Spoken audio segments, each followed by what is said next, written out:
गोविंद माधव स्तोत्रे प्रेम थी जे पाठ करे, दामोदर दयाने सहेजे, गोलोक संचरे, गोलोक संचरे। बोलो भागवत भगवान की, द्वारिकाधीश की जय।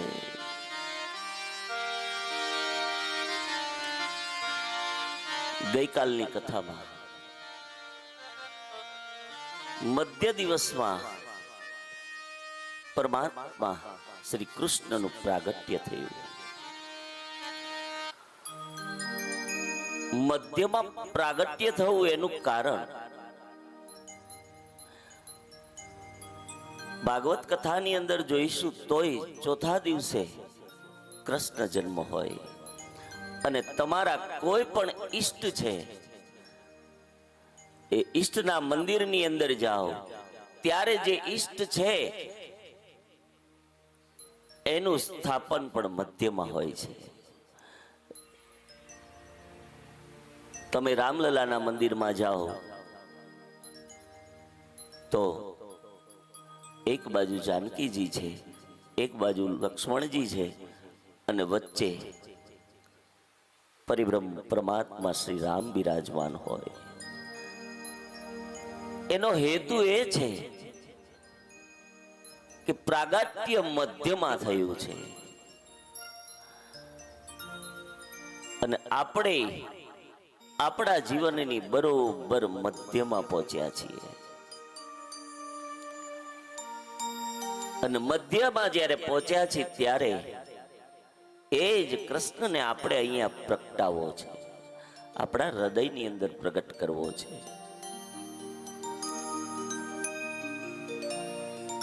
અને ગઈકાલની કથામાં તમામ ભક્તોના ચરિત્ર આવ્યા. એ નાનકડો ધ્રુવ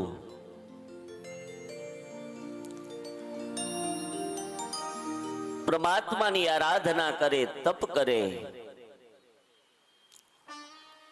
અને કઈ ન માંગ્યું તોય પરમાત્માએ કેટલું બધું આપી દીધું. અને એ તો પાછું એનો ભાવ, એનું અપમાન થયું તું નહીં, તપ કરવા ગયો તો ને, છતાંય એને ન માગવા છતાંય પરમાત્માએ એને કેટલું બધું આપી દીધું કે એને ધ્રુવ બનાવી અને આકાશ મંડળમાં સ્થાપિત કરી અને મને તમને બતાવી દીધું. ઈશ્વર દરેક જગ્યાએ મને તમને બતાવે છે, પણ આપણી દ્રષ્ટિ એવી છે કે આપણને જગત દેખાય છે અને જે જગતનો બનાવનાર છે એ ઈશ્વર નથી દેખાતો. આનું કારણ શું? આનું કારણ કે જે ઈશ્વર છે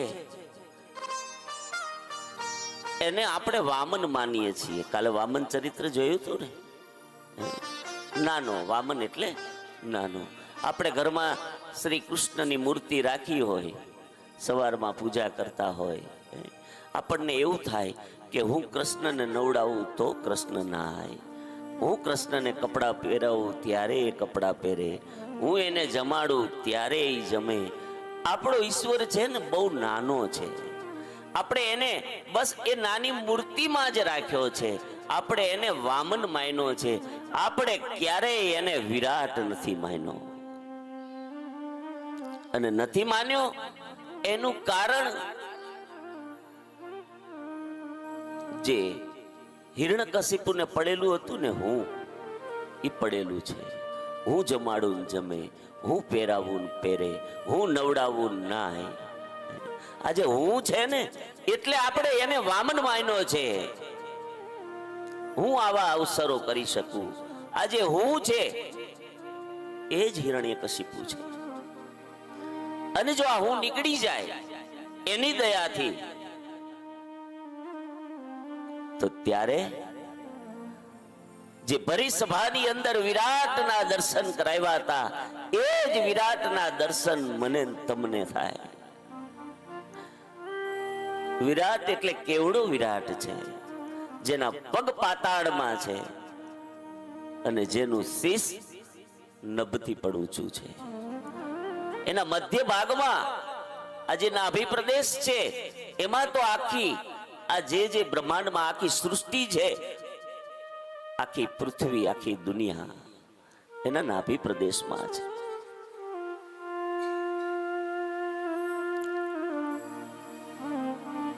આ આંખથી ન જોઈ શકાય. આ આંખથી તો કેટલું જોવાય, તમે કલ્પના કરો, આંખથી કેટલું જોવાય. અને દેવી ભાગવતમાં આ જ પ્રસંગ આવે કે જ્યારે દેવતાઓ માને કે માં ક્યારેક તને 2 ભુજામાં જોઈ, ક્યારેક 4 ભુજામાં જોઈ, ક્યારેક 8 ભુજામાં જોઈ, પણ ખરેખર એ તો કે માં કે તું કેવડી છે. અને ત્યારે માતાજીએ કીધું તું કે અરે દેવતાઓ, તમે આ તમારી દ્રષ્ટિથી નહીં જોઈ શકો, કારણ પૂરે બ્રહ્માંડમાં વિસ્તાર છે એનો. અને ત્યારે કીધું માએ, કેમ કેમ કહી શકું હું કેવડી રે, કેમ કહી શકું કેવડી રે, છે બાળા છતાં સૌથી બડી રે, છે બાળા સૌથી બડી. કેમ કહી શકું કેવડી રે, કેમ કહી શકું કેવડી રે, છે બાળા છતાં સૌથી બડી રે, છે બાળા છતાં સૌથી બડી રે. એને ઓઢી કુસુંબલ ચુંદડી રે, એને ઓઢી કસુંબલ ચુંદડી રે, જે બાળા છતાં સૌથી બડી રે, છે બાળા છતાં સૌથી બડી રે. જે બાળા છતાં સૌથી બડી રે, છે બાળા છતાં સૌથી બડી રે. દેવતાઓ એકની ઉપર થઈને દર્શન કરવા ગયા ને, તો માત્ર ને માત્ર માના જમણા પગના અંગૂઠાનું દર્શન થયું છે. એવડી માં છે. અને એટલે કે છે, કેમ કહી શકું હું કેવડી રે, કેમ કહી શકું હું કેવડી રે. વિરાટ. અને જ્યારે વામનમાંથી વિરાટ થયા અને જમણા પગનો અંગૂઠો ખાલી સ્વર્ગમાં ગયો છે, બ્રહ્માએ એનું પૂજન કર્યું. અને એ જ પાણી અહીંયા જે આપણને ગંગા દેખાય છે, એ જ પાણી છે. હરિ ચરણોદકી ગંગા. અને એને જ્યારે ભાગીરથે, જે ભગીરથ રાજા છે, એને તપસ્યા કરી, ત્યારે આ જ ગંગા શિવે જટામાં ધરી અને આપણને આપી છે. આ ગંગાજીનું પ્રાગટ્ય છે, દેવી ભાગવતમાં અદ્ભુત કથા છે, આપણા કલ્યાણ માટે છે. અને દેવી ભાગવતમાં તો એમ કહે છે કે હવે બહુ સમય નથી પૃથ્વી પર ગંગાજીનો, અને ગંગાજી પાછા એમના મૂળ સ્થાને જશે. આપણે ભાગ્યશાળી છીએ કે આપણને ગંગા સ્નાનનો લાભ મળે છે, આપણા પાપ ધોવાય છે. અને જ્યારે ગંગાજી નહીં હોય ત્યારે આ મનુષ્ય ક્યાં પાપ ધોવા માટે જશે? બરોબર છે, અજાણતા થયેલા તમારા તમામ પાપ માં ગંગા ધોવે છે, બધાને ખબર છે. પણ ડૂબકી માર્યા પછી જો એની દયા હોય ને એટલું જ્ઞાન આવી જાય કે જાણીને કરેલા પાપ એ નથી ધોતી, તો પછી આપણને જાણકારી થઈ જાય, પછી આપણું જીવન એવું થઈ જાય કે જાણીને એક પણ પાપ આપણે ન થાય. એ ત્યારે બને કે સ્નાનની અંદર પૂરેપૂરો ભાવ હોય, હૃદયથી પૂરેપૂરા ભાવથી સ્નાન કરો, એની મર્યાદાનો ખ્યાલ રાખો. હરિદ્વારમાં આવ્યા છીએ, ફરવું છે, આપણે ખરીદી કરવી છે, આટલે ગંગા છે, નિત્ય સ્નાન કરો.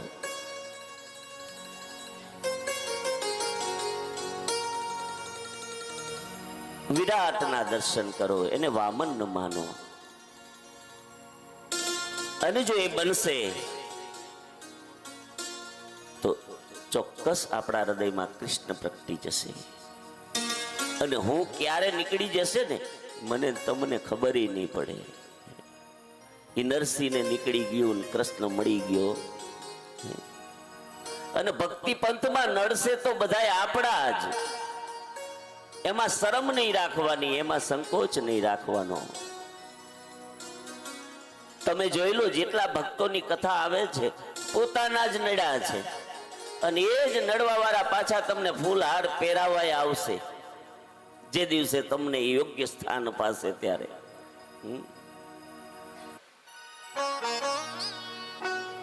આપણો મૂળ હેતુ કૃષ્ણ જન્મ છે. કૃષ્ણ જન્મ આપણા હૃદયમાં કરાવવો છે. અને આ કૃષ્ણ હૃદય આપણા હૃદયમાં એનો જન્મ થાય એ માટે આપણે ભાગવતી કથાને ક્રમથી જોવાની છે.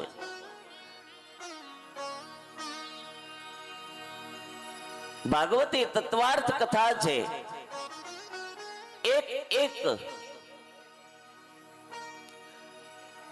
એક જે રાક્ષસ બતાવ્યો છે એ આપણી અંદર રહેલા છે, અને એક ને મારતા મારતા આપણે રાસ સુધી પહોંચવું છે. અને મારે તો આજ સાંજ બપોર સુધીમાં જ રાસ પહોંચવું છે. પણ આપણને એમ થાય કે બાપુ આટલી બધી કથાઓ થાય, આટલી બધી કથાઓ આપણે સાંભળીએ અને આ કથા અસર કેમ નથી કરતી, એવું થાય ને. કથા તો એ જ છે જેને સાંભળી અને કાલે જે ભક્તો પાર જે તર્યા છે એ તમામે આ જ કથાનું શ્રવણ ને ઉપદેશ લઈને તર્યા છે. તો આપણને કેમ અસર નથી કરતી આ કથા? આપણું જ્ઞાન અને વૈરાગ્ય કેમ સુઈ જાય છે? કારણ કે આપણી જાગૃતિ છે ને ક્ષણિકની છે. અને એક વખત જો એ બ્રહ્મરસ પી લો તમે તો સંસારના તમામ રસ તમને ફીકા લાગશે. પણ બ્રહ્મરસ પીધો, કાલે પીધો ને આપણે, ખૂબ પીધો, બધાએ કેવો આનંદ કર્યો, કેટલો બધો પીધો. આમ ધરાઈ રહીએ એટલો બ્રહ્મરસ પીધો. પણ બહાર ગયા અને પાછી આઈસ્ક્રીમની વાટકી જોઈ અને આપણું મન આઈસ્ક્રીમ ખાવામાં ગયું અને બ્રહ્મરસ ઠલવાઈ ગયો. કથા કેમ અસર નથી કરતી? કારણ બ્રહ્મરસમાં આપણને એટલો સ્વાદ છે, પણ આ સંસારનો સ્વાદ જ્યારે લેવા જઈએ છીએ ત્યારે બ્રહ્મરસ ફીકો પડે છે અને સંસારનો રસ મીઠો લાગે છે. અને એનું કારણ એ છે કે આપણે અનેક જન્મોથી આ જ કરતા આવ્યા છીએ. ખાતા પીતા આ જ આવ્યા છીએ.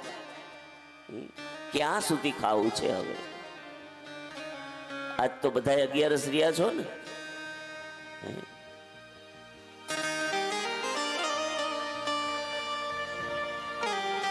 અને કથા અસર નથી કરતી. એમાં સરસ કહે છે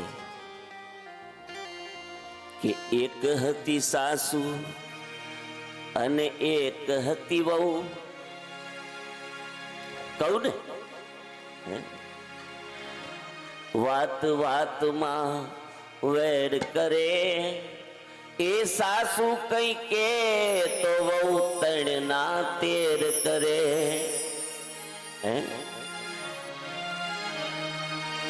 અને એને અંતે એની દુર્ગતિ થાય તો ભાગવત શું કરે? એ આવી આવી વાત કાઈ આપણાથી થાય ના, એ આવી જાય હોઠે તો બોલું બોલાય ના. આવી આવી વાત કાઈ આપણાથી થાય ના, આવી જાય હોઠે તો બોલું બોલાય ના. પુનિત મહારાજના શિષ્ય રામ ભગત એમનું પદ છે.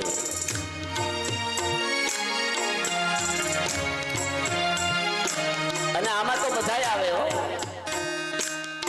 એક હતો શેઠિયો, ગામડે ગામડે વેપાર કરે. એક હતો શેઠિયો, ગામડે ગામડે વેપાર કરે. એ બુદ્ધિના તો દાવ કરે અને ગરીબોના ગળા કરે. કથામાં તો રોજ આવે પણ સંતનું કીધું ના કરે.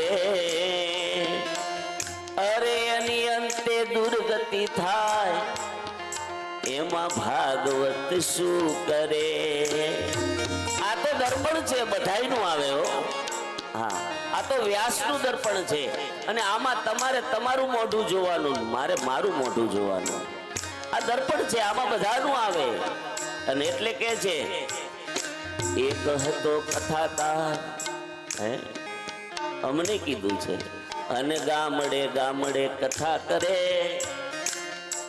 એ વાણીનો વિલાસ કરી અને શ્રોતાઓના મન હરે. એક હતો કથાકાર અને ગામડે ગામડે કથા કરે. એ વાણીના વિલાસ કરી શ્રોતાઓના મન હરે. આહા, એક કથામાં તો રોજ જાય પણ સંતનું કીધું ના કરે. અરે એની પણ અંતે દુર્ગતિ થાય, એમાં ભાગવત શું કરે? આવી આવી વાત થાય આપણાથી થાય ના, આવી જાય હોઠે તો બોલું બોલાય ના. આવી જાય હોઠે તો બોલ્યું બોલાય ના. એ આવી જાય હોઠે તો બોલું બોલાય ના. આવી જાય હોઠે તો બોલ્યું બોલાય ના. અને એવું જ થાય છે ને. હે? અને બરોબર એક ગામડું હતું અને એની અંદર આપણે બધા મહાદેવ મંદિર જઈએ ને ઉઠીને, અને એક 70 વર્ષના માળી મંદિર જાય. અને પેલા તો એવું હતું કે બ્રાહ્મણો ને સાધુઓ છે ને, એ સવારમાં ભિક્ષાનદેહી માટે આવતા. એને કહેતા વસ્તી ચેતાવા. આવે ને એટલે આપણે એમને ચપટી લોટ આપીએ. અને આપણે જે ચપટી લોટ આપીએ ને એમાં આપણા સવારના 5 પાપ જતા હતા. હવે બધું બંધ થઈ ગયું. બેનો કચરો વારે અને જે જીવાત જીવજંતુ ન દેખાય આંખે એવા મરે. બેનો પાણી કરે, પાણી વિછડે ને એની અંદર જે ન દેખાય એવા જીવજંતુઓ મરે. તમે અગ્નિનારાયણ પ્રગટ કરો એટલે રાત્રિ દરમિયાન એમાં પણ સૂક્ષ્મ જીવાણુ હોય, અગ્નિ પ્રગટવાથી એ પણ ત્યાં મરી જાય. અને આ બધું જે પાપ છે અજાણતા થયેલું, એ તમે એક ચપટી લોટ આપો ને એમાં એ સાધુ કે બ્રાહ્મણ લઈ જાય. આપણને એમ થાય કે લોટ લઈ ગયા, પણ લોટ નહીં, તમારા સવારના ઉઠતા વેતના પાપ લઈ ગયા. એ લોટ બંધ થઈ ગયા અને આપણે હેરાન થઈ ગયા. હવે ક્યાં કોઈ આવે છે? અને બરોબર આ 70 વર્ષના માજી દર્શન કરવા જાય ને સાધુ આવ્યા છે. એને જોયા, સાધુ ગયા, પ્રણામ કર્યા, અને જેવા ગામમાં ગયા અને એવા જ પાછા સાધુ ઈ જ પગે પાછા આવ્યા અને માડી દર્શન કરીને પાછા આવ્યા. કે છે બાબુજી હમણાં જ ગયા અને તરત કેમ પાછા આયા? એટલે બાબુજી કહે છે પેલા જ ઘરે ગયો અને નાના એવડા વહુ હતા અને એમને ના પાડી દીધી અને કહે છે કે હું તમને લોટ નહીં આપું. અને મને એમ થયું કે હવે આ પ્રથમ ગ્રાસે મક્ષિકા પેલા જ ઘરે આવું બન્યું છે, આખું ગામ આવું હશે, આજ આપણે ઉપવાસ કરી લઈશું. એટલે કે હું પાછો વળી ગયો. અરે એમ હોય બાપજી? પેલા ઘરે ના પાડી કે હા હાલો મારી હારે. એટલે આમને એમ કે એની વહુ હશે એમ. અને બરોબર માડીને લઈ મહારાજને લઈને પાછા અડધો કિલોમીટર પાછા ઘરે ગયા. અને ઘરે ગયા અને ઈ જે દીકરાની વહુ હતી નવી નવી એને બોલાવી, અલી માલતી બહાર આવ. અને આ સાધુ મહાત્માને તે ના પાડી, હજી હું બેઠી છું 12 વર્ષની અને તું ના પાડ? આ તારે કહેવાનું છે? ના પાડું તો હું પાડું. જાઓ મહારાજ, નથી દેવો કે. આહા. અને એટલે આવી આવી વાત કાંઈ આપણાથી થાય ના, આવી જાય હોઠે તો કેવું બોલાય ના. એ આવી જાય હોઠે તો બીજું બોલાય ના. એ આવી જાય હોઠે તો બીજું બોલાય ના. આવી જાય હોઠે તો બીજું બોલાય ના. પણ આ ક્યારે ન બને? આ જો બ્રહ્મરસ ચાખ્યો હોય અને એના જેવો બીજો કોઈ રસ તમને મીઠો ન લાગે તો અંદર કૃષ્ણ જાગી જાય. અને જો એક વખત કૃષ્ણ જાગી જાય તો આ દુનિયામાં આપણને ઉઠતા તમામ પ્રશ્ન શાંત થઈ જાય. આ હૃદયમાં આપણે કૃષ્ણની સ્થાપના કરવી છે. અને એ માટે એક એક રાક્ષસને જોતા જોતા જોતા મારતા મારતા આપણે એકેય જીવ તો નથી રાખવો. આવે એટલે મારવો જ છે. આપણને દેખાય કે આ રાક્ષસ, એને મારવો જ છે. ને મારતા મારતા આપણે આજ કથાના વિરામ સુધીમાં રાસ સુધી પહોંચવું છે. કથાના ક્રમમાં પણ રાસ સુધી પહોંચવું છે અને આપણા જીવનના ક્રમમાં પણ રાસ સુધી પહોંચવું છે. ત્યારે કથા અસર કરે. તો સુખદેવજી મહારાજ કહે છે, પરીક્ષિત, કાલે કૃષ્ણનો જન્મ થયો, નંદોત્સવ બીજા દિવસે થાય છે ને? એટલે આજે નંદોત્સવ છે.